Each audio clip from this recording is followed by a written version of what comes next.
ਜਿਹੜੇ ਕਾਨੂੰਨ ਆਏ ਆ ਉਹ ਇਕੱਲੇ ਆਰਥਿਕ ਆਰਥਿਕਤਾ ਤੇ ਅਟੈਕ ਨਹੀਂ ਕਰਦੇ, ਉਹ ਸਾਡੀ ਕੌਮੀਅਤ ਤੇ ਅਟੈਕ ਕਰਦੇ ਆ। ਇਸ ਸਮੇਂ ਤੇ ਪੰਡਿਤ ਜਵਾਹਰ ਲਾਲ ਨਹਿਰੂ ਤੋਂ ਲੈ ਕੇ ਸਮੇਂ ਤੇ ਸਰਕਾਰਾਂ ਨੇ ਸਾਡੇ ਨਾਲ ਵਾਅਦੇ ਖਿਲਾਫੀ ਕੀਤੀ, ਸਾਡੇ ਆਪ ਦੇ ਲੀਡਰਾਂ ਨੇ ਸਾਡੇ ਨਾਲ ਵਾਅਦੇ ਖਿਲਾਫੀ ਕੀਤੀ।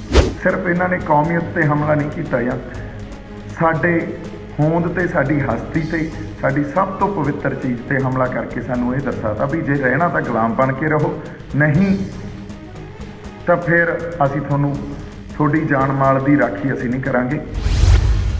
ਇਸ ਸਰਕਾਰ ਨੇ ਜਾਂ ਜਿਹੜੀ ਉਹਨਾਂ ਦੀ ਆਈਡੀਓਲੋਜੀ ਆ, ਜੋ ਸਕੂਲਾਂ ਕਾਲਜਾਂ 'ਚ ਪੜ੍ਹਾਉਂਦੇ ਆ, ਉਹ ਉੱਥੇ ਉਹਨਾਂ ਨੇ ਉਹ ਆਈਡੀਓਲੋਜੀ ਐਡੀ ਜ਼ਿਆਦਾ ਲੋਕਾਂ ਦੀਆਂ ਮਾਨਸਿਕਤਾ 'ਤੇ ਘੜਤੀ ਵੀ ਲੋਕ ਵੀ ਇਹ ਸੋਚਣ ਲੱਗ ਗਏ ਵੀ ਜਿਹਨੇ ਕੋਈ ਖਾਲਿਸਤਾਨ ਦੀ ਗੱਲ ਕੀਤੀ, ਦੇਖੋ ਇਹ ਤਾਂ ਅੱਤਵਾਦ ਵਾਲੇ ਪਾਸੇ ਤੁਰ ਪਿਆ, ਇਹ ਤਾਂ ਵੱਖਵਾਦ ਵਾਲੇ ਪਾਸੇ ਤੁਰ ਪਿਆ। ਅਸੀਂ ਪੰਜਾਬ ਖਾਤਰ, ਪੰਜਾਬ ਦੀ ਕੌਮੀਅਤ ਖਾਤਰ, ਚਾਹੇ ਉਹ ਸਾਡਾ ਪੰਜਾਬ ਹੋਵੇ, ਚਾਹੇ ਖਾਲਿਸਤਾਨ ਹੋਵੇ, ਚਾਹੇ ਤੁਸੀਂ ਕਹਿ ਲਓ ਵੀ ਆਪਦੇ ਹੱਕਾਂ ਦੀ ਗੱਲ ਕਰੀਏ, ਖੁਦ ਮੁਖਤਿਆਰੀ ਦੀ ਗੱਲ ਕਰੀਏ, ਸਾਡੀ ਹੋਂਦ ਖਾਤਰ ਲੜ ਰਹੇ ਹਾਂ। ਸਾਡੀ ਲੜਾਈ ਉਹ ਆ, ਉੱਥੇ ਹੀ ਖੜ੍ਹੇ ਹਾਂ, ਉੱਥੇ ਹੀ ਖੜ੍ਹੇ ਰਹਾਂਗੇ, ਇਹ ਮੈਂ ਵਾਅਦਾ ਕਰਦਾ। ਤੁਸੀਂ ਵਿਸ਼ਵਾਸ ਰੱਖੋ, ਇੱਥੋਂ ਆਪਾਂ ਟੱਸ ਤੋਂ ਮਸ ਨਹੀਂ ਹੁੰਦੇ। ਦੂਜੇ ਪਾਸੇ ਇੱਧਰ ਖਾਲਿਸਤਾਨ ਦੇ ਨਾਅਰੇ ਲੱਗ ਗਏ। ਹੁਣ ਇਹ ਇੱਕ ਸਾਜ਼ਿਸ਼ ਆ, ਇਹ ਸਾਜ਼ਿਸ਼ ਅਧੀਨ ਸਾਰੀ ਗੱਲ ਹੋਈ ਹੈ, ਇਹਨੂੰ ਸਮਝਣ ਦੀ ਜ਼ਰੂਰਤ ਆ। ਪਹਿਲਾਂ ਆਪਾਂ ਇਹ ਸਮਝੀਏ ਵੀ ਸਾਡੀ ਕੌਮੀਅਤ ਕੀ ਆ। ਸਤਿ ਸ਼੍ਰੀ ਅਕਾਲ ਜੀ, ਮੈਂ ਆਸ ਕਰਦਾ ਤੁਸੀਂ ਸਾਰੇ ਤੰਦਰੁਸਤ ਹੋਵੋਗੇ, ਠੀਕ ਠਾਕ ਹੋਵੋਗੇ। ਅੱਜ ਆਪਾਂ ਗੱਲ ਜਿਹੜੀ ਕਰਨੀ ਆ ਉਹ ਮੈਂ ਪਹਿਲਾਂ ਹੀ ਸਪਸ਼ਟ ਕਰਦਾ ਵੀ ਨਾ ਤਾਂ ਖਾਲਿਸਤਾਨ ਦੀ ਗੱਲ ਕਰਨੀ, ਨਾ ਸਾਡੇ ਸੰਤ ਜਰਨੈਲ ਸਿੰਘ ਭਿੰਡਰਾਂ ਵਾਲੇ ਜਿਹੜੇ ਸਾਡੇ ਮਹਾਨ ਸ਼ਹੀਦ ਆ ਉਹਨਾਂ ਦੀ ਗੱਲ ਕਰਨੀ ਕੋਈ ਗਲਤ ਗੱਲ ਆ। ਮੈਂ ਇਸ ਗੱਲ ਦੀ ਜਮਾਂ ਹੀ ਹਮਾਇਤ ਨਹੀਂ ਕਰਦਾ ਵੀ ਇਹ ਗੱਲ ਗਲਤ ਆ। ਇਹ ਗੱਲ ਪਹਿਲਾਂ ਸਪਸ਼ਟ ਆਪਾਂ ਕਰ ਦਈਏ, ਕਿਉਂਕਿ ਸਾਡੀ ਲੜਾਈ ਹੀ ਸਾਡੀ ਕੌਮੀਅਤ ਖਾਤਰ ਆ, ਔਰ ਕੌਮੀਅਤ ਦਾ ਇੱਕ ਚਿੰਨ੍ਹ ਆ ਉਹ ਖਾਲਿਸਤਾਨ ਆ। ਜਾਂ ਸੰਤ ਜਰਨੈਲ ਸਿੰਘ ਭਿੰਡਰਾਂ ਵਾਲਿਆਂ ਨੇ ਜਿਹੜੀ ਲੜਾਈ ਲੜੀ ਸੀ ਉਹ ਵੀ ਸਾਡੀ ਕੌਮੀਅਤ ਖਾਤਰ ਹੀ ਲੜੀ ਸੀ। ਕੌਮੀਅਤ ਦੇ ਜਾਂ ਪੰਜਾਬ ਦੇ ਜਾਂ ਪੰਜਾਬੀ ਹੱਕਾਂ ਖਾਤਰ ਉਹਨਾਂ ਨੇ ਸੰਘਰਸ਼ ਲੜਿਆ ਸੀ। ਸੋ ਇਹ ਜਮਾਂ ਕੋਈ ਗਲਤ ਗੱਲ ਨਹੀਂ ਆ। ਸ਼ੰਭੂ ਮੋਰਚਾ ਜਦੋਂ ਆਪਾਂ ਲਾਇਆ, ਇਸ ਗੱਲ ਦਾ ਹੀ ਪ੍ਰਤੀਕ ਸੀ ਵੀ ਸਾਡੀ ਕੌਮੀਅਤ ਤੇ ਸਾਡੀ ਪੰਜਾਬ ਦੀ ਹੋਂਦ ਦੀ ਲੜਾਈ ਆ, ਕਿਉਂਕਿ ਜਿਹੜੇ ਕਾਨੂੰਨ ਆਏ ਆ ਉਹ ਇਕੱਲੇ ਆਰਥਿਕਤਾ ਤੇ ਅਟੈਕ ਨਹੀਂ ਕਰਦੇ, ਉਹ ਸਾਡੀ ਕੌਮੀਅਤ ਤੇ ਅਟੈਕ ਕਰਦੇ ਆ। ਇਸ ਲਈ ਪੰਜਾਬ ਆਪਦੀ ਹੋਂਦ ਦੀ ਲੜਾਈ ਲੜ ਰਿਹਾ, ਆਪਦੀ ਧਰਤੀ ਨੂੰ ਬਚਾਉਣ ਵਾਸਤੇ, ਆਪਦੇ ਇਤਿਹਾਸ ਨੂੰ ਬਚਾਉਣ ਵਾਸਤੇ, ਆਪਦੇ ਹੱਕਾਂ ਨੂੰ ਬਚਾਉਣ ਵਾਸਤੇ, ਆਪਦੀ ਮਾਂ ਬੋਲੀ ਨੂੰ ਬਚਾਉਣ ਵਾਸਤੇ, ਸਾਡੇ ਪਾਣੀਆਂ ਨੂੰ ਬਚਾਉਣ ਵਾਸਤੇ, ਸਾਡੀ ਆਈਡੈਂਟੀਟੀ ਨੂੰ ਬਚਾਉਣ ਵਾਸਤੇ, ਸੋ ਨਾਲ ਕਹਿ ਲਓ ਸਾਡੇ ਫਲਸਫੇ ਨੂੰ ਬਚਾਉਣ ਵਾਸਤੇ, ਜਿਹੜਾ ਫਲਸਫਾ ਸ਼੍ਰੀ ਗੁਰੂ ਨਾਨਕ ਸਾਹਿਬ ਤੋਂ ਸਾਨੂੰ ਮਿਲਿਆ। ਪਰ ਜਿਹੜੀ ਗੱਲ ਹੋਈ ਆ ਉਹਨੂੰ ਆਪਾਂ ਪੂਰਨ ਤੌਰ ਤੇ ਸਮਝ ਲਈਏ, ਗੱਲ ਹੋਈ ਕੀ ਆ ਤੇ ਪੂਰਾ ਵਰਤਾਰਾ ਕੀ ਸੀ। ਵਰਤਾਰਾ ਇਹ ਸੀ ਵੀ ਇੱਕ ਪਾਸੇ ਸੜਕ ਤੇ ਕਿਸੇ ਨੇ ਟਰੈਕਟਰ ਤੇ ਟਰਾਲੀ ਜਮਾਂ ਐਨ ਟੇਢੀ ਕਰਕੇ ਲਾਤੀ ਤੇ ਰੋਡ ਬਲੌਕ ਕਰਤੀ, ਨੈਸ਼ਨਲ ਹਾਈਵੇ। ਹੁਣ ਮੈਨੂੰ ਹਿਸਾਬ ਸਿਰ ਉਧਰ ਕੱਢ ਲਿਆ ਗਿਆ, ਮੈਨੂੰ ਇਹ ਕਿਹਾ ਵੀ ਉਧਰ ਆਓ, ਰੋਡ ਬਲੌਕ ਹੋ ਗਈ ਆ ਤੇ ਤੁਸੀਂ ਉਹਨੂੰ ਆ ਕੇ ਖਿਲਾਓ। ਮੈਂ ਜਦੋਂ ਰੋਡ ਖਿਲਾਉਣ ਗਿਆ ਤਾਂ ਮੈਂ ਦੇਖਿਆ ਵੀ ਉਹ ਜਿਹੜੇ ਬੰਦੇ ਨੇ ਸੜਕ ਤੇ ਟਰੈਕਟਰ ਲਾਇਆ ਸੀ ਉਹਦੀ ਦਾਰੂ ਪੀਤੀ ਸੀ। ਚਲੋ ਇੱਕ ਤਾਂ ਇਹ ਗੱਲ। ਦੂਜੇ ਪਾਸੇ ਇੱਧਰ ਖਾਲਿਸਤਾਨ ਦੇ ਨਾਅਰੇ ਲੱਗ ਗਏ। ਹੁਣ ਇਹ ਇੱਕ ਸਾਜ਼ਿਸ਼ ਆ, ਇਹ ਸਾਜ਼ਿਸ਼ ਅਧੀਨ ਸਾਰੀ ਗੱਲ ਹੋਈ ਹੈ, ਇਹਨੂੰ ਸਮਝਣ ਦੀ ਜ਼ਰੂਰਤ ਆ। ਪਹਿਲਾਂ ਆਪਾਂ ਇਹ ਸਮਝੀਏ ਵੀ ਸਾਡੀ ਕੌਮੀਅਤ ਕੀ ਆ, ਜਾਂ ਇਸ ਯੂਨੀਅਨ ਆਫ ਇੰਡੀਆ ਦੇ ਅਸੀਂ ਹਿੱਸਾ ਕਿਵੇਂ ਆ, ਤਾਂ ਯੂਨੀਅਨ ਦੇ ਕੀ ਫਰਜ਼ ਆ ਤੇ ਸਾਡੇ ਕੀ ਫਰਜ਼ ਆ। ਜਦੋਂ ਕੋਈ ਸਟੇਟ, ਚਾਹੇ ਉਹ ਪੰਜਾਬ ਹੋਵੇ, ਚਾਹੇ ਬੰਗਾਲ ਹੋਵੇ, ਚਾਹੇ ਸਾਊਥ ਦੇ ਸਟੇਟ ਹੋਣ, ਚਾਹੇ ਮੈਨੂੰ ਲੱਗਦਾ ਕਸ਼ਮੀਰ ਹੋਵੇ, ਜਦੋਂ ਕੋਈ ਸਟੇਟ ਕਿਸੇ ਯੂਨੀਅਨ 'ਚ ਆ ਕੇ ਉਹਦਾ ਹਿੱਸਾ ਬਣਦਾ, ਉਹਦਾ ਪਾਰਟ ਬਣਦਾ ਤੇ ਕਹਿੰਦਾ ਅਸੀਂ ਇਸ ਯੂਨੀਅਨ ਦੇ ਅੰਦਰ ਤੁਹਾਡੇ ਨਾਲ ਮਿਲ ਕੇ ਰਹਾਂਗੇ, ਇਹਦਾ ਮਤਲਬ ਭਾਰਤ ਇੱਕ ਬਹੁ ਕੌਮੀਅਤ ਦੇਸ਼ ਬਣ ਜਾਂਦਾ। ਇੱਕ ਮਲਟੀ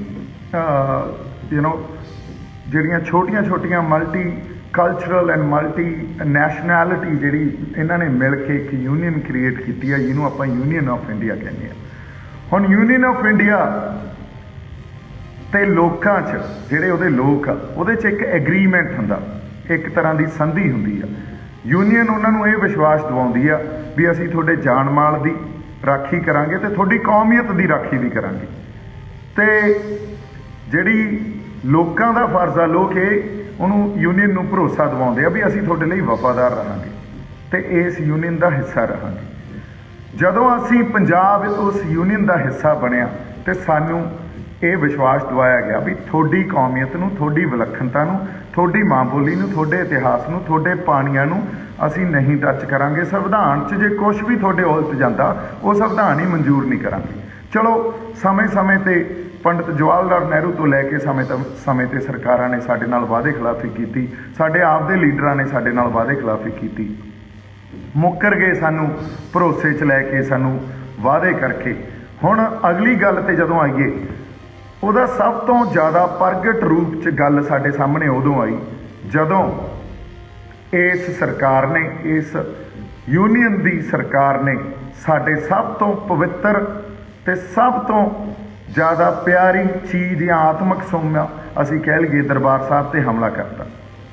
ਉਹਦੇ ਸਾਡੀ ਇਸ ਕੌਮੀਅਤ 'ਚ ਸਿਰਫ ਇਹਨਾਂ ਨੇ ਕੌਮੀਅਤ ਤੇ ਹਮਲਾ ਨਹੀਂ ਕੀਤਾ, ਜਾਂ ਸਾਡੇ ਹੋਂਦ ਤੇ, ਸਾਡੀ ਹਸਤੀ ਤੇ, ਸਾਡੀ ਸਭ ਤੋਂ ਪਵਿੱਤਰ ਚੀਜ਼ ਤੇ ਹਮਲਾ ਕਰਕੇ ਸਾਨੂੰ ਇਹ ਦਰਸਾਤਾ ਵੀ ਜੇ ਰਹਿਣਾ ਤਾਂ ਗੁਲਾਮ ਬਣ ਕੇ ਰਹੋ, ਨਹੀਂ ਤਾਂ ਫਿਰ ਅਸੀਂ ਤੁਹਾਡੀ ਜਾਨ ਮਾਲ ਦੀ ਰਾਖੀ ਅਸੀਂ ਨਹੀਂ ਕਰਾਂਗੇ ਤੇ ਤੁਹਾਡੀ ਕੌਮੀਅਤ ਦੀ ਰਾਖੀ ਵੀ ਅਸੀਂ ਨਹੀਂ ਕਰਾਂਗੇ।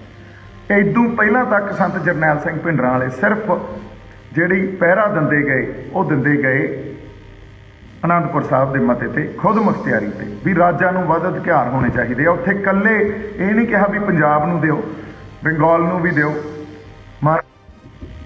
ਤੇ ਸਾਊਥ ਦੇ ਵੀ ਜਿਹੜੇ ਸਟੇਟਸ ਆ ਉਹਨਾਂ ਨੂੰ ਵੀ ਵੱਧ ਅਧਿਕਾਰ ਦਿਓ। ਹੁਣ ਜਦੋਂ ਸਾਡੇ ਤੇ ਹਮਲਾ ਹੋ ਗਿਆ ਤੇ ਸਾਡੇ ਉਸ ਆਤਮਿਕ ਸੋਮੇ ਤੇ ਜਾਂ ਜਿੱਥੇ ਸਾਡੀ ਪਛਾਣ ਜੁੜੀ ਆ ਉਹਦੇ ਤੇ ਹਮਲਾ ਹੋ ਗਿਆ, ਉਸ ਤੋਂ ਬਾਅਦ ਇਸ ਯੂਨੀਅਨ 'ਚ ਸਾਡਾ ਦਿੱਤਾ ਹੋਇਆ ਭਰੋਸਾ, ਸਾਡਾ ਰਿਪੋਜ਼ ਕੀਤਾ ਹੋਇਆ ਟਰਸਟ ਉਹ ਬ੍ਰੀਚ ਕਰਤਾ ਯੂਨੀਅਨ ਨੇ।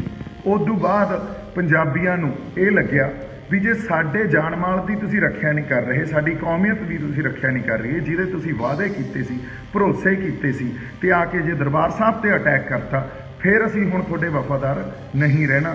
ਜੇ ਐਡੀ ਗੱਲ ਆ ਤਾਂ ਸਾਨੂੰ ਵੱਖ ਕਰ ਦਿਓ।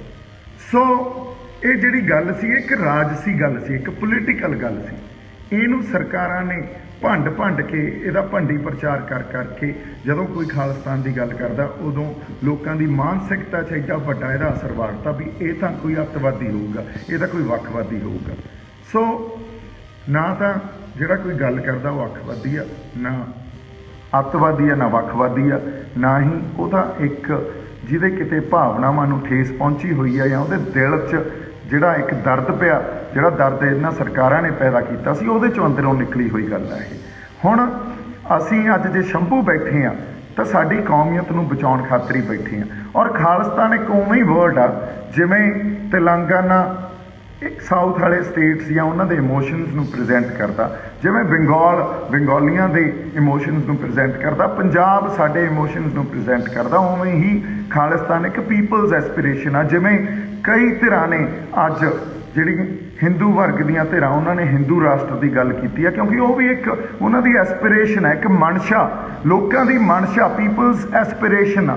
ਸੋ ਇਹਨੂੰ ਮਿਲੀਟੈਂਸੀ ਨਾਲ ਜੋੜ ਕੇ, ਇਹਨੂੰ ਵੱਖਵਾਦ ਨਾਲ ਜੋੜ ਕੇ ਨਹੀਂ ਦੇਖਿਆ ਜਾਣਾ ਚਾਹੀਦਾ। ਇਹ ਬੜਾ ਪੋਲੀਟੀਕਲ ਜੀ ਚੀਜ਼ ਆ। ਜਦੋਂ ਤੁਸੀਂ ਦੇਖੋ ਕੋਈ ਜਰਨਲਿਸਟ ਸਵਾਲ ਕਰਦਾ, ਮੈਂ ਕਦੇ ਵੀ ਪਿੱਛੇ ਨਹੀਂ ਹਟਦਾ, ਕਿਉਂਕਿ ਸਾਡੇ ਮਨਾਂ 'ਚ ਕੋਈ ਕਿਤੋਂ ਅਸੀਂ ਵੱਖਵਾਦੀ ਜਾਂ ਅੱਤਵਾਦੀ ਵਿਚਾਰਧਾਰਾ ਲੈ ਕੇ ਚੱਲੇ ਹੋਈਏ, ਉਹ ਤਾਂ ਹੈ ਹੀ ਨਹੀਂ। ਅਸੀਂ ਤਾਂ ਆਪਦੇ ਹੱਕਾਂ ਦੇ ਖਾਤਰ ਲੜ ਰਹੇ ਹਾਂ, ਆਪਦੀ ਆਵਾਜ਼ ਬੁਲੰਦ ਕਰ ਰਹੇ ਹਾਂ, ਫਿਰ ਇਹਨਾਂ ਲਫ਼ਜ਼ਾਂ ਤੋਂ ਕਿਉਂ ਡਰੀਏ।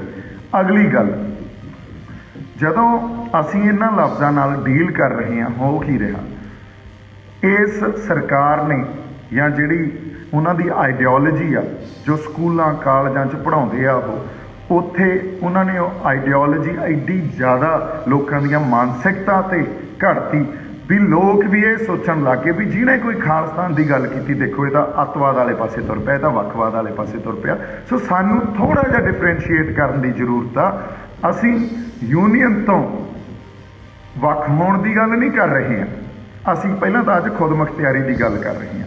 ਹੁਣ ਜਿਹੜੇ ਖੁਦ ਮੁਖਤਿਆਰੀ 'ਚ ਸਾਡੇ ਕੋਲੇ ਪੰਜਾਬ ਦੇ ਫੈਸਲੇ ਲੈਣ ਦਾ ਹੱਕ ਹੋਣਾ ਚਾਹੀਦਾ। ਜੇ ਪੰਜਾਬ ਦੇ ਫੈਸਲੇ ਲੈਣ ਦਾ ਹੱਕ ਨਹੀਂ ਹੈ, ਚਾਹੇ ਉਹ ਕਿਸਾਨੀ ਦੇ ਹੋਣ, ਚਾਹੇ ਉਹ ਪਾਣੀਆਂ ਦੇ ਹੋਣ, ਚਾਹੇ ਸਾਡੇ ਇਨਵਾਇਰਮੈਂਟਲ ਵਾਤਾਵਰਨ ਦੇ ਹੋਣ, ਚਾਹੇ ਸਾਡੀ ਸਿੱਖਿਆ ਦੇ ਹੋਣ, ਚਾਹੇ ਇੰਪਲੋਇਮੈਂਟ ਨਾਲ ਰਿਲੇਟਡ ਹੋਣ। ਫਿਰ ਜੇ ਅਸੀਂ ਕਹੀਏ ਵੀ ਪੰਜਾਬ 'ਚ ਇੱਕ ਸਾਰਥਕ ਸਮਾਜ ਸਿਰਜਿਆ ਜਾਊਗਾ ਤਾਂ ਨਹੀਂ ਸਿਰਜਿਆ ਜਾ ਸਕਦਾ, ਜਾਂ ਕਿਸੇ ਵੀ ਸੂਬੇ 'ਚ ਨਹੀਂ ਸਿਰਜਿਆ ਜਾ ਸਕਦਾ। ਸੋ ਇਹ ਪਹਿਲੀ ਗੱਲ ਆ। ਦੂਜੀ ਗੱਲ ਆਪਾਂ ਜਿਹੜੀ ਕਰਨੀ ਆ ਉਹ ਇਹ ਕਰਨੀ ਆ ਵੀ ਜਿਹਨੇ ਕੱਲ੍ਹ ਨਾਅਰੇ ਲਾਏ ਉਹਦੀ ਭਾਵਨਾ ਕੀ ਸੀ, ਉਹਦੇ ਪਿੱਛੇ ਜਾਂ ਉਹਨੇ ਭੇਜਿਆ ਕਿਸੇ ਨੇ ਗਿਆ ਸੀ, ਜਾਂ ਉਹ ਸਾਜ਼ਿਸ਼ ਕੀ ਸੀ। ਦੇਖੋ, ਮੈਨੂੰ ਇੱਕ ਗਿਣੀ ਮਿਥੀ ਸਾਜ਼ਿਸ਼ ਦੇ ਅਧੀਨ ਉੱਥੋਂ ਕੱਢ ਲਿਆ ਗਿਆ। ਉੱਥੋਂ ਮੋਰਚੇ 'ਚੋਂ ਮੈਨੂੰ ਕੱਢ ਕੇ ਉਹ ਟਰੈਕਟਰ ਵਾਲੇ ਪਾਸੇ ਲੈ ਗਏ। ਮੈਂ ਟਰੈਕਟਰ ਵਾਲੇ ਨਾਲ ਬੈਠ ਕੇ, ਔਰ ਮੈਂ ਫੇਰ ਕਹਿੰਦਾ ਉਸ ਮੁੰਡੇ ਦੀ ਦਾਰੂ ਪੀਤੀ ਸੀ, ਉਹਦੇ ਨਾਲ ਜਾ ਕੇ ਤੇ ਮੈਂ ਟਰੈਕਟਰ ਖੜਾਉਣ ਵਾਸਤੇ ਉਹ ਸੜਕ ਤੋਂ ਪਰਾਂ ਕਰਾਇਆ ਤੇ ਟਰੈਕਟਰ ਖੜਾਉਣ ਵਾਸਤੇ ਦੂਰ ਚਲਾ ਗਿਆ ਤੇ ਉਹਦੇ ਨਾਲ ਗੱਲਬਾਤ ਕੀਤੀ ਵੀ ਬਾਈ ਤੂੰ ਭਰਾ ਆਪਾਂ ਆਹ ਕੰਮ ਨਹੀਂ ਕਰਨਾ, ਕਿਉਂਕਿ ਸਰਕਾਰ ਚਾਹੁੰਦੀ ਆ ਆਹ ਸਭ ਕੁਝ ਹੋਵੇ ਤੇ ਸਾਨੂੰ ਵਾਇਲੈਂਸ ਵਾਲੇ ਪਾਸੇ ਧੱਕੇ, ਅਸੀਂ ਇਹ ਕੰਮ ਨਹੀਂ ਕਰਨਾ। ਅਸੀਂ ਬੜੀ ਇੱਕ ਪੀਸਫੁਲ ਐਜੀਟੇਸ਼ਨ ਜਿਹੜੀ ਆ ਉਹ ਲੈ ਕੇ ਚੱਲ ਰਹੇ ਹਾਂ ਤੇ ਗੱਲ ਵੀ ਬਣ ਰਹੀ ਆ। ਅਗਲੀ ਗੱਲ, ਉਦੋਂ ਪਿੱਛੋਂ ਨਾਅਰੇ ਲੱਗਦੇ ਆ ਖਾਲਿਸਤਾਨ ਦੇ, ਔਰ ਉਹ ਜਿਹੜੇ ਮੁੰਡੇ ਨੇ ਨਾਅਰੇ ਲਾਏ ਆ ਉਹਦਾ ਉੱਥੇ ਕੋਈ ਲੈਣਾ ਦੇਣਾ ਨਹੀਂ ਆ। ਉਸ ਮੁੰਡੇ ਨੇ ਵੀ ਕੋਈ ਨਾ ਕੋਈ, ਇਹ ਕਹਿ ਲਓ ਵੀ ਕਿਸੇ ਨਾ ਕਿਸੇ ਨੇ ਪਿੱਛੋਂ ਚਾਬੀ ਦੇ ਕੇ ਉੱਥੇ ਭੇਜਿਆ, ਵੀ ਉਹਨੂੰ ਕਿਹਾ ਵੀ ਜਾ ਕੇ ਆਹ ਕੰਮ ਕਰਕੇ ਆਈ। ਹੁਣ ਭਾਵਨਾ ਬੜੀ ਜ਼ਰੂਰੀ ਆ। ਜਦੋਂ ਹਾਕਮ ਬਾਈ ਵਰਗੇ ਗਏ ਉਹਨੂੰ ਲੈ ਕੇ, ਉਹ ਐਕਚੁਅਲੀ 'ਚ ਇਹ ਸਾਜ਼ਿਸ਼ ਨੂੰ ਸਮਝ ਕੇ ਵੀ ਹੋ ਕੀ ਰਿਹਾ, ਉਹਨਾਂ ਦਾ ਗੁੱਸਾ ਉਸ ਸਾਜ਼ਿਸ਼ ਦੇ ਪ੍ਰਤੀ ਸੀ, ਪਰ ਉਹ ਨਿਕਲ ਗਿਆ ਜਾਂ ਮੀਡੀਆ ਨੇ ਦਿਖਾਇਆ ਕਿਸੇ ਹੋਰ ਢੰਗ ਨਾਲ। ਸੋ ਗੱਲ ਇਹ ਨਹੀਂ, ਗੱਲ ਆਪਾਂ ਤਾਂ ਉੱਦਾਂ ਦੀ ਕਰ ਰਹੇ ਹਾਂ ਵੀ ਸਾਡਾ ਸਟੇਟਹੁੱਡ, ਅਸੀਂ ਸਟੇਟਹੁੱਡ ਮਾਣਿਆ ਹੋਇਆ, ਸਾਡੇ 'ਚ ਕੌਮੀਅਤ ਦਾ ਜਜ਼ਬਾ ਜਾਂ ਸੋਵਰਨਿਟੀ ਦਾ ਜਜ਼ਬਾ ਬੜਾ ਜ਼ਿਆਦਾ ਸਟਰੋਂਗ ਆ। ਔਰ ਉਹ ਸਟਰੋਂਗ ਜਜ਼ਬੇ ਨੂੰ ਜੇ ਤੁਸੀਂ ਸਾਂਭ ਕੇ ਰੱਖਣਾ ਤੇ ਸਾਡੇ ਸਟੇਟਹੁੱਡ ਨੂੰ, ਸਾਡੀ ਕੌਮੀਅਤ ਨੂੰ ਮਾਣ ਸਨਮਾਨ ਦਿਓ, ਸਾਨੂੰ ਸਪੇਸ ਦਿਓ ਇਸ ਯੂਨੀਅਨ 'ਚ। ਜੇ ਉਹ ਸਪੇਸ ਨਹੀਂ ਮਿਲਦੀ ਤਾਂ ਇਹ ਸਟੇਟਹੁੱਡ ਜਾਂ ਇਹ ਕੌਮੀਅਤ ਸਾਡੇ ਅੰਦਰੋਂ ਮਰ ਨਹੀਂ ਸਕਦੀ। ਤੇ ਇਸੇ ਕਰਕੇ ਉਸ ਕੌਮੀਅਤ ਦੇ ਜਜ਼ਬੇ ਕਰਕੇ ਹੀ ਆਪਾਂ ਮੋਰਚਾ ਵਿੱਢਿਆ। ਹੁਣ ਹੋਇਆ ਕੀ, ਜਦੋਂ ਹਾਕਮ ਬਾਈ ਉਹਨੂੰ ਕਿਸੇ ਪੁਲਿਸ ਵਾਲੇ ਕੋਲੇ ਲੈ ਕੇ ਗਏ, ਲੈ ਕੇ ਤਾਂ ਇਸ ਕਰਕੇ ਗਏ ਵੀ ਉਹ ਮਾਹੌਲ ਖਰਾਬ ਕਰ ਰਿਹਾ। ਕਿਉਂ? ਕਿਉਂਕਿ ਉਹ ਕਿਸੇ ਸਾਜ਼ਿਸ਼ ਅਧੀਨ ਆਇਆ ਹੋਇਆ ਬੰਦਾ, ਔਰ ਉਹ ਪੁਲਿਸ ਵਾਲਾ ਗਾਂ ਇੱਕ ਹਿੰਦੂ ਜੈਂਟਲਮੈਨ ਸੀ। ਤੇ ਉੱਥੇ ਪਿਛਲੇ ਕੁਝ ਕੁ ਦਿਨਾਂ ਤੋਂ ਮੋਰਚਿਆਂ 'ਚ, ਆਪਣੇ ਮੋਰਚੇ 'ਚ ਖਾਸ ਕਰਕੇ ਪੁਲਿਸ ਵਾਲੇ ਤੈਨਾਤ ਹੋਏ ਆ। ਉਹਨਾਂ 'ਚੋਂ ਇੱਕ ਹਿੰਦੂ ਜੈਂਟਲਮੈਨ ਹੁੰਦਾ ਜਿਹੜਾ ਆਮ ਤੌਰ 'ਤੇ ਹਿੰਦੀ ਬੋਲਦਾ। ਉਹਨਾਂ ਨੇ ਉਹਦੇ ਨਾਲ ਹਿੰਦੀ ਬੋਲ ਕੇ ਗੱਲ ਕੀਤੀ ਹੋਣੀ ਆ ਵੀ ਇਹਨੂੰ ਫੜੋ, ਇਹਨੇ ਆਹ ਕੰਮ ਕੀਤਾ। ਅੱਛਾ, ਪਿਛਲਾ ਸਾਰਾ ਉੱਥੇ ਜੋ ਇਨਸੀਡੈਂਟ ਦਾ ਜੋ ਰੂਪ ਸੀ ਉਸ ਬਿਆਨ ਕਰਨਾ ਬੜਾ ਔਖਾ ਸੀ, ਤੇ ਨਾਲ ਦੀ ਨਾਲ ਮੀਡੀਆ ਨੇ ਜਿਵੇਂ ਪ੍ਰੈਜ਼ੈਂਟ ਕੀਤਾ ਕੋਈ ਹੋਰ ਹੀ ਰੰਗਤ ਦੇ ਦਿੱਤੀ। ਸੋ ਮੈਂ ਇੱਕ ਗੱਲ ਫੇਰ ਕਹਿਣਾ ਚਾਹੁੰਦਾ ਵੀ ਭਰੋਸਾ ਰੱਖੋ, ਅਸੀਂ ਪੰਜਾਬ ਖਾਤਰ, ਪੰਜਾਬ ਦੀ ਕੌਮੀਅਤ ਖਾਤਰ, ਚਾਹੇ ਉਹ ਸਾਡਾ ਪੰਜਾਬ ਹੋਵੇ, ਚਾਹੇ ਖਾਲਿਸਤਾਨ ਹੋਵੇ, ਚਾਹੇ ਤੁਸੀਂ ਕਹਿ ਲਓ ਵੀ ਆਪਦੇ ਹੱਕਾਂ ਦੀ ਗੱਲ ਕਰੀਏ, ਖੁਦ ਮੁਖਤਿਆਰੀ ਦੀ ਗੱਲ ਕਰੀਏ, ਸਾਡੀ ਹੋਂਦ ਖਾਤਰ ਲੜ ਰਹੇ ਹਾਂ।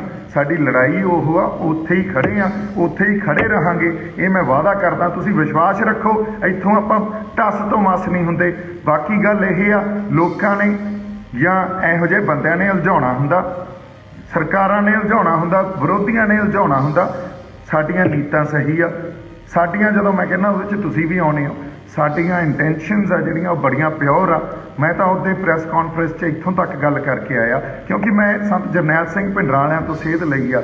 ਉਹਨਾਂ ਦੀ ਮੈਂ ਸਪੀਚ ਸੁਣ ਰਿਹਾ ਸੀ, ਉਹ ਕਹਿੰਦੇ ਮੈਂ ਇਲੈਕਸ਼ਨ ਨਹੀਂ ਲੜਦਾ। ਤਾਂ ਸਾਰੀ ਉਮਰ ਉਹਨਾਂ ਨੂੰ ਜਦੋਂ ਤੱਕ ਸ਼ਹੀਦੀ ਨਹੀਂ ਹੋਈ, ਉਸ ਤੋਂ ਬਾਅਦ ਵੀ ਕਾਂਗਰਸ ਦਾ ਏਜੰਟ ਕਹਿੰਦੇ ਰਹੇ ਕੁਝ ਲੋਕ। ਤੁਸੀਂ ਜਿਉਣ ਕਿਹਨੂੰ ਦਿੰਦੇ ਹੋ ਇੱਥੋਂ? ਹੁਣ ਮੈਂ ਉਹਨਾਂ ਤੋਂ ਸੇਧ ਲਈ ਆ, ਉਹ ਕਹਿੰਦੇ ਜੀ ਮੈਂ ਇਲੈਕਸ਼ਨ ਨਹੀਂ ਲੜਦਾ, ਮੈਂ ਸੰਘਰਸ਼ ਦੀ ਜਿਹੜੀ ਇੱਕ ਪੋਲੀਟਿਕਸ ਆ ਜਾਂ ਇੱਕ ਇਹੋ ਜਿਹੀ ਧਿਰ ਜਿਹੜੀ ਇਹਨਾਂ ਤੇ ਪਹਿਰਾ ਦੇ ਸਕੇ, ਮੈਂ ਉਹਦਾ ਇੱਕ ਅੰਗ ਬਣ ਕੇ ਰਹੂੰਗਾ। ਜਿੱਥੇ ਜ਼ਬਰ ਤੇ ਜ਼ੁਲਮ ਹੁੰਦਾ ਉਹਦੇ ਖਿਲਾਫ ਆਪਦੀ ਆਵਾਜ਼ ਬੁਲੰਦ ਕਰੂੰਗਾ। ਮੈਂ ਵੀ ਇਹੀ ਗੱਲ ਉਸ ਪ੍ਰੈਸ ਕਾਨਫਰੰਸ 'ਚ ਕਹਿ ਕੇ ਆਇਆ ਵੀ ਪੰਜਾਬ ਨੂੰ ਪੰਜਾਬ ਦੀ ਨਿਰੋਲ ਸਿਆਸਤ ਦੀ ਜ਼ਰੂਰਤ ਆ, ਤੇ ਉਸ ਸਿਆਸਤ 'ਤੇ ਕੋਈ ਪਹਿਰੇਦਾਰੀ ਤੇ ਕੁੰਡਾ ਸਿਸਟਮ ਦੀ ਜ਼ਰੂਰਤ ਆ। ਇਹ ਸਾਡੀ ਸਮਾਜ ਦੀ ਇਸ ਵੇਲੇ ਜ਼ਰੂਰਤ ਆ। ਨਹੀਂ ਤਾਂ ਅਸੀਂ ਕਹੀਏ ਵੀ ਪੰਜਾਬ ਦੇ ਹੱਕ ਪ੍ਰੋਟੈਕਟ ਕਰ ਲਾਂਗੇ, ਅਸੀਂ ਸੈਂਟਰ ਤੋਂ ਪ੍ਰੋਟੈਕਟ ਕਰ ਲਾਂਗੇ, ਜਾਂ ਇਹ ਕਾਨੂੰਨ ਵਾਰ-ਵਾਰ ਆਉਣਗੇ, ਹੋਰ ਕਈ ਪਾਲਿਸੀਆਂ ਲੈ ਕੇ ਆਉਣਗੇ ਇਹ। ਸੋ ਇਹ ਹੁਣ ਲੁਕਵੇਂ ਢੰਗ 'ਚ ਸਾਡੇ ਤੇ ਵਾਰ ਕਰ ਰਹੇ ਆ, ਸਾਡੀ ਕੌਮੀਅਤ ਦੇ ਖਿਲਾਫ ਵੱਡੇ ਵੱਡੇ ਹਮਲੇ ਹੋ ਰਹੇ ਆ। ਇਸੇ ਖਾਤਰ ਤਾਂ ਆਪਾਂ ਲੜ ਰਹੇ ਹਾਂ। ਸੋ ਆਓ ਇਕੱਠੇ ਮਿਲ ਜੁਲ ਕੇ ਲੜੀਏ, ਮਿਲ ਜੁਲ ਕੇ ਇਸ ਸੰਘਰਸ਼ ਨੂੰ ਅੱਗੇ ਵਧਾਈਏ। ਇਹ ਇਸ ਟਾਈਮ ਇੱਕ ਇਤਿਹਾਸਕ ਯੋਧਾ ਪੰਜਾਬ ਦੀ ਹੋਂਦ ਦੀ ਖਾਤਰ ਲੜੀ ਜਾਂਦੇ ਆ ਆਪਾਂ। ਸਾਡੀ ਵਿਲੱਖਣਤਾ, ਸਾਡੀ ਆਈਡੈਂਟੀਟੀ, ਸਾਡੇ ਪਾਣੀ, ਸਾਡਾ ਇਤਿਹਾਸ, ਸਾਡੀ ਮਾਂ ਬੋਲੀ, ਸਾਡੇ ਫਲਸਫੇ ਖਾਤਰ ਲੜੀ ਜਾਂਦੇ ਆ। ਤੁਸੀਂ ਦੇਖੋ ਇਸੇ ਖਾਤਰ ਜਿਹੜੇ ਸੁਹਿਰਦ ਲੋਕ ਆ, ਨੇਕ ਰੂਹਾਂ, ਉਹਨਾਂ ਨੂੰ ਜਾ ਕੇ ਮੈਂ ਮਿਲ ਰਿਹਾ, ਉਹਨਾਂ ਨੂੰ ਮੈਂ ਜਾ ਕੇ ਬੇਨਤੀ ਕਰ ਰਿਹਾ ਵੀ ਇਕੱਠੇ ਹੋ ਜਾਓ, ਪੰਜਾਬ ਖਾਤਰ ਇਕੱਠੇ ਹੋ ਜਾਓ, ਸਾਡੇ ਲੋਕਾਂ, ਸਾਡੀ ਧਰਤੀ ਖਾਤਰ ਇਕੱਠੇ ਹੋ ਜਾਓ। ਸੋ ਪਰ ਜੇ ਕੋਈ ਇਹ ਸਾਜ਼ਿਸ਼ ਆ ਕੇ ਕਰਦਾ, ਉਸ ਸਾਜ਼ਿਸ਼ ਨੂੰ ਅਸੀਂ ਜਾਂ ਸਾਡੀ ਕੋਈ ਟੀਮ ਦੇ ਬੰਦੇ ਜਾ ਕੇ ਕਿਸੇ ਪੁਲਿਸ ਕੋਲੇ ਜਾਂ ਕਿਸੇ, ਇਹ ਮੈਂ ਮੰਨਦਾ ਵੀ ਉਹਦੇ ਨਾਲ ਗੱਲਬਾਤ ਕੀਤੀ ਜਾ ਸਕਦੀ ਸੀ, ਉਹਨੂੰ ਆਪਾਂ ਫੜਾਇਆ ਨਹੀਂ। ਜਦੋਂ ਮੈਨੂੰ ਇਹ ਗੱਲ ਪਤਾ ਲੱਗੀ ਮੈਂ ਉਸੇ ਵੇਲੇ ਫੋਨ ਕੀਤਾ, ਮੈਂ ਉਹਨੂੰ ਕਿਹਾ ਇਹਨੂੰ ਇੱਥੋਂ ਛੱਡੋ ਜਾਂ ਛਡਾਓ। ਉਹਨੂੰ ਉੱਥੋਂ ਛਡਾਇਆ ਗਿਆ ਅਤੇ ਉਹਨੂੰ ਭੇਜ ਦਿੱਤਾ ਗਿਆ।